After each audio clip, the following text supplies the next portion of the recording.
Welcome back. Now, in Pakistan, a high-level civil-military huddle has called on the global community to take notice of human rights violations by Indian troops in occupied Kashmir. Chaired by Prime Minister Imran Khan, the meeting reviewed internal and external security situation. It was shared that Pakistan believes in peaceful coexistence with all its neighbors. The meeting reiterated resolve to defend Pakistan's sovereignty and territorial integrity at all costs.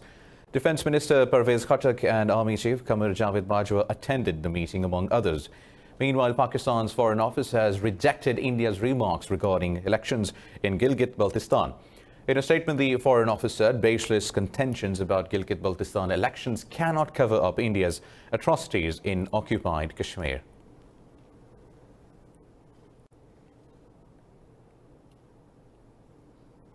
At least 19 people have been killed after a train ran over a passenger wagon at a crossing Sheikhupura city of Punjab province. Police say a majority of those travelling in the passenger wagon were Sikh pilgrims visiting Pakistan.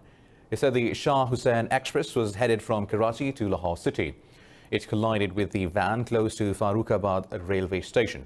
Police say around 25 passengers were on board the wagon. The injured have been shifted to a nearby hospital. Expressing great grief over the loss of lives, Prime Minister Imran Khan has ordered the best medical care for the injured. The United States has reported a record 53,096 new cases of COVID-19 over the past 24 hours as the total number of infections climbed past 2.7 million. Brazil surpassed 60,000 deaths from the coronavirus after recording more than 1,000 fatalities in the last 24 hours.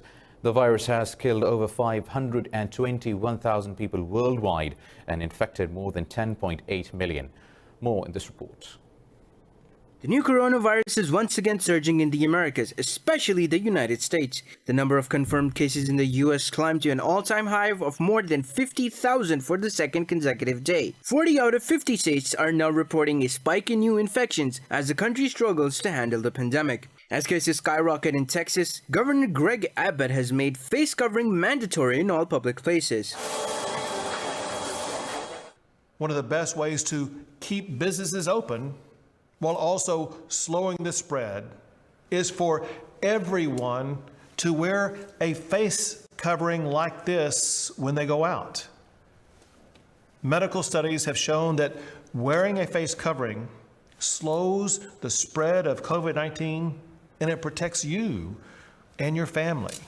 Meanwhile, in Africa, the Nigerian state of Kano ended its lockdown months after the outbreak, originally called a mysterious disease, killing hundreds of citizens.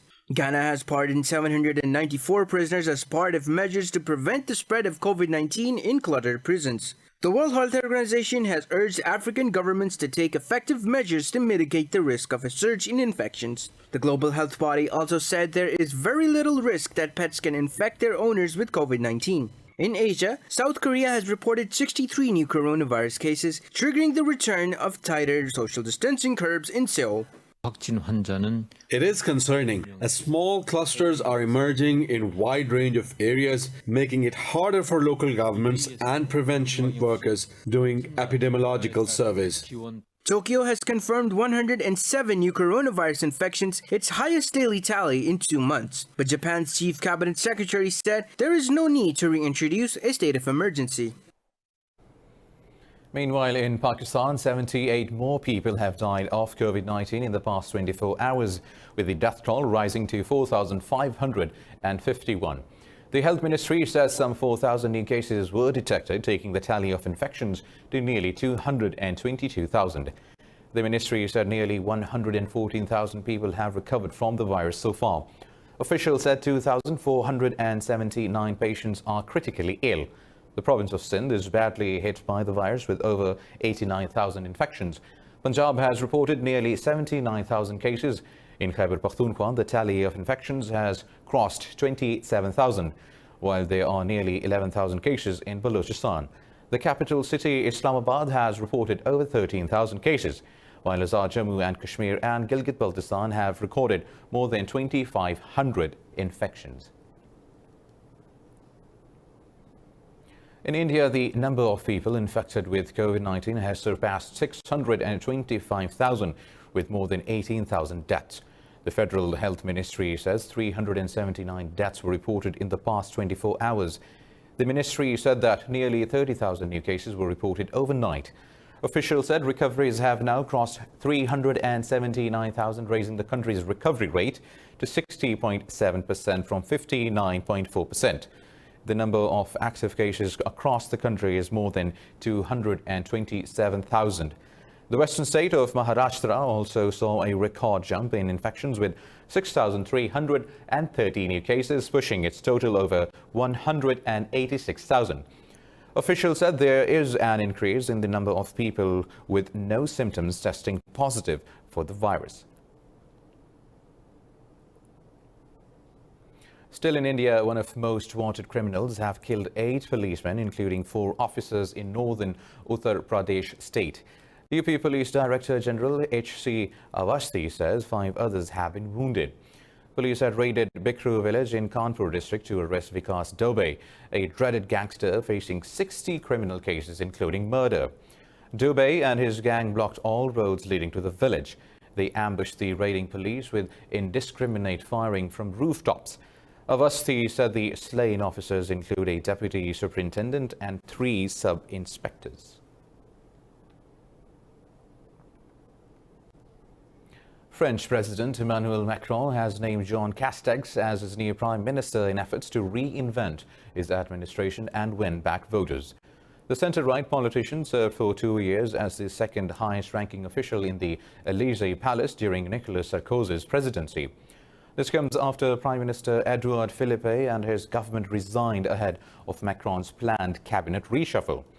Last month, Macron said he wanted to start afresh as France embarks on a delicate and costly recovery from its coronavirus slump. Earlier last week, Macron lost big in the nationwide municipal elections, being seen as a referendum on his policies. His party failed to win a single major city, depriving the president of a local power base ahead of 2022. Washington has expressed concern over Beijing's military exercises in South China Sea. It accused China of further destabilizing the disputed waters. In a statement, the Defense Department said holding drills in the disputed territory was counterproductive to the efforts for easing tensions.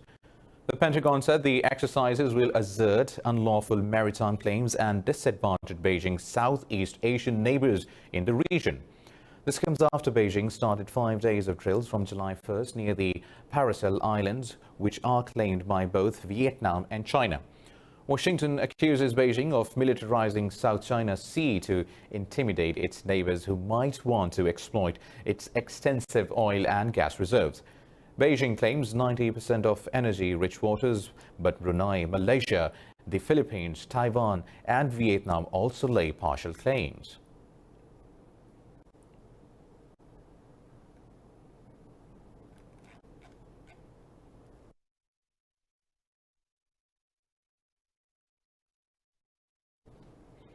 The United States is looking to seize the fuel aboard 4 Iranian tankers bound for Venezuela to ramp up pressure on both sanctions-hit countries.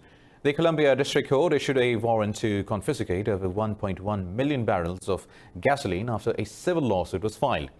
The U.S. Justice Department said the warrant is based on the probable cause that the fuel aboard vessels Bella, Bering, Pandy and Luna is forfeitable. The lawsuit also aims to stop the flow of oil sale revenues to Tehran, which remains under U.S. sanctions over its nuclear program.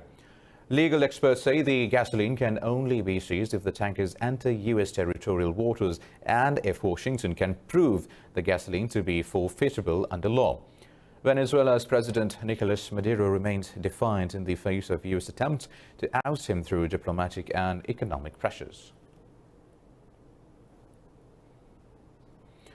Qatar has once again rejected Israel's annexation plans, Jewish settlements and the Judaization of Jerusalem. A team led by Hamas chief Ismail Haniyeh met with Qatar's Foreign Minister Mohammed bin Abdurrahman Al Thani in Doha. The team praised Doha for supporting the Palestinian people. Al Thani said Qatar will continue to support all efforts to ensure national unity in Palestine. Israel's new government is expected to present its strategy this month for implementing the deal of the century proposed by U.S. President Donald Trump. The plan gives Israel a free hand to annex large parts of the West Bank, including the Jordan Valley, which Israel occupied in 1967. Meanwhile, Palestine's political factions and pro-Palestine activists have protested in the occupied territories and abroad against Israel's annexation plans. Turkey has accused the United Arab Emirates of embarking on a campaign to stifle democratic movements in the Middle East and North Africa. Turkey's ambassador to UN, Feridun Siniroglu, called on the Security Council to remind the UAE of its duty under international law. Siniroglu said Abu Dhabi is excessively ambitious to dominate the wider region, which is resulting in nothing but human suffering. He said the UAE must stop its destructive and malicious policies in the region. The UAE is part of a Saudi-led coalition that launched an air campaign to roll back Houthi territorial gains in 2015. This further escalated the crisis in Yemen. The Turkish envoy also accused Abu Dhabi of supporting Khalifa Haftar's forces in Libya, wanting to oust the UN-recognized government in the country. In Libya, 6 more corpses have been unearthed from mass graves in the western city of Tarhuna. In a statement, Libya's government said the bodies were unearthed during ongoing excavation work. The statement said a total of 30 corpses have been found in Tarhuna so far. Libyan authorities have announced that there were 11 mass graves around the city. The Libyan army recently inflicted heavy blows on Khalifa Haftar's forces and liberated the cities of Tripoli and Tarhuna. Libya has been torn by civil war since the ouster of late ruler Muammar Gaddafi in 2011. Now, the International Organization for Migration says the Libyan Coast Guard rescued 102 illegal immigrants off the country's western coast. IOM said its staff will provide assistance to Libyan Coast Guards at the disembarkation point. The organization said nearly 300 migrants were rescued by the Coast Guard in the past day. IOM estimates that more than 5,400 immigrants have been rescued and returned to Libya as far in 2020. The state of violence in Libya makes the country a preferred point of departure for thousands of illegal immigrants wanting to cross into Europe.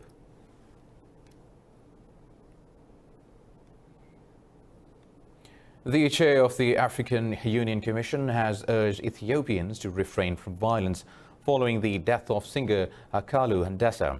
This comes after the protest that followed Hundessa's death claimed at least 81 lives. In a statement, Musa Faki Mahamat also called on the government of Ethiopia to bring the perpetrators to justice.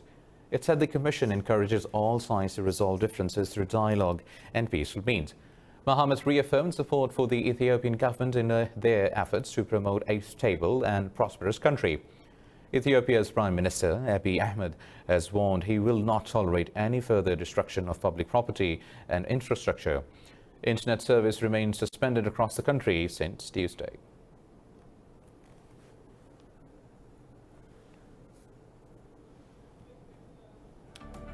More news coming up after a short break. Stay tuned.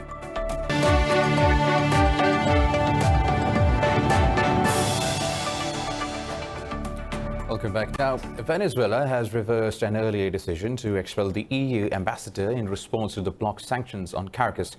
President Nicolas Maduro says the step has been taken after agreeing with the bloc to maintain the framework for diplomatic relations. Maduro said Venezuela's Foreign Minister George Arreaza and EU's Foreign Minister Josep Borrell spoke over a phone call to resolve the issue. Speaking at a military event in Caracas, he said it was an appropriate decision as the world will get to hear the truth about Venezuela. Foreign Minister Arreaza has informed Joseph Borrell that as President of the Bolivarian Republic of Venezuela, I have decided to suspend the expulsion of the European Union ambassador in Caracas to publish a joint communique between both institutions, like we've done, and to proceed to a new stage of dialogue between the High Representative, Joseph Borrell, and the Foreign Minister of the Bolivarian Republic, George Arreaza.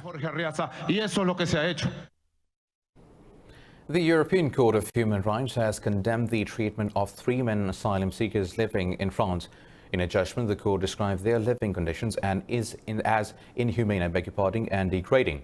The court concluded that officials had failed in their duties and that the three men had been living on the street without shelter or resources of any kind.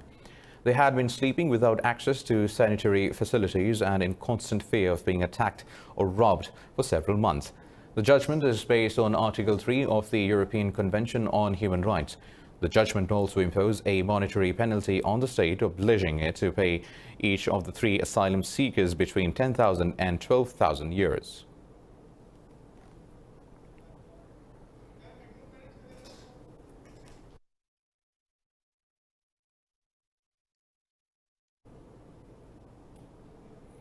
Russia says its S-500 Prometheus defense system will be capable of destroying hypersonic weapons in near-Earth space. In a statement, Russian Aerospace Forces Commander Sergei Surovikin said the S-500 is a first-generation space defense network. Surovikin said the air defense system currently has no equivalent in the world, as it can also destroy aerodynamics and ballistic targets. He said the weapon's main task will include combating medium-range ballistic missiles and intercontinental ballistic missiles in close proximity. The Prometheus, also known as Triumphator M, is a universal combination of long-range and high-altitude interception with increased missile defense potential. Russia's defense ministry says the cutting-edge defense system will be deployed in 2021.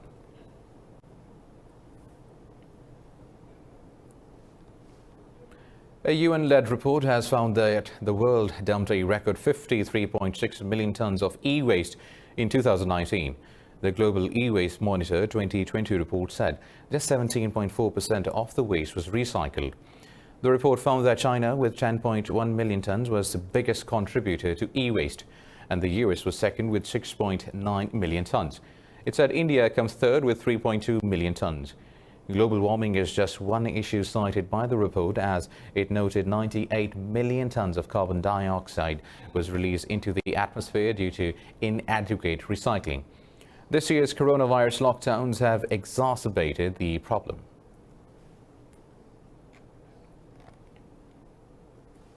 Now, social media platforms Twitter is dropping the terms master, slave and blacklist in favor of more inclusive language. The terms are frequently used in programming codes which originated decades ago. Experts say replacing the terms can cost millions and take months. In programming, Speak Master refers to the main version of code that controls the slaves or replicas. Blacklist is used to describe items that are automatically denied, typically forbidden websites. US Bank JP Morgan also announced a similar move following the killing of George Floyd by police in Minneapolis. Global brands are also looking carefully at their product logos and names to avoid racial stereotyping.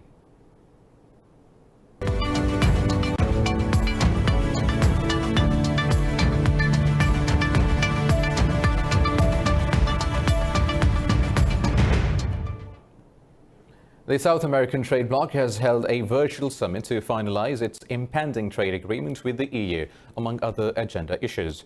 In a joint statement, the Southern Common Market Alliance agreed to introduce a collective policy to tackle economic and social impacts of COVID-19. The MERCOSUR members also discussed the trade deals with Canada, Singapore and South Korea, along with reviewing adjustments to their common external tariff. Ministers also deliberated the final text of a trade agreement with the EU ahead of a summit meeting with Brussels. Brazil's President Jair Bolsonaro called on the negotiators to conclude the final text so that it can be signed this semester.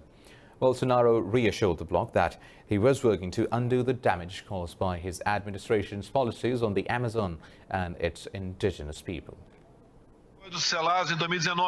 The historic successes celebrated in 2019 with the European Union and the European Trade Association show that we are on the right path. We applaud the dedication of the Paraguayan presidency to completing the outstanding details in these accords. I appeal to all the presidents so that, as I did myself, you instruct your negotiators to finish the texts. European stocks are rather muted despite unbeat economic data out of the US and China, while a spike in US coronavirus infections tempered optimism. The pan-European stock 600 is hovering just below the flat line, which tech stocks leading gains only to be annulled by falling banks. London's FTSE traded over 1% lower as hopes of a trade deal with the EU dwindles. Paris's CAC 40 dropped nearly 1% after the French Prime Minister and his government resigned. Reeling behind Germany's DAX also traded fractionally lower as the country reported a 40% plunge in car sales in the country. Earlier, Asian stocks advanced after a survey showed that China's services sector grew at its fastest pace in over a decade in June.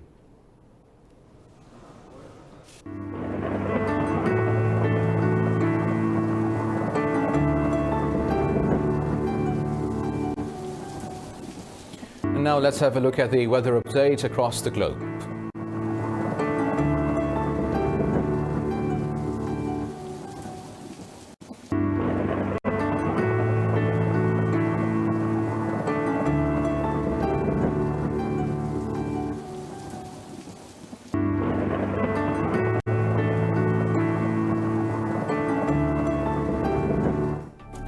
Well, that's all for now. For the latest updates, you can follow us on social media at Indus.news. Take care.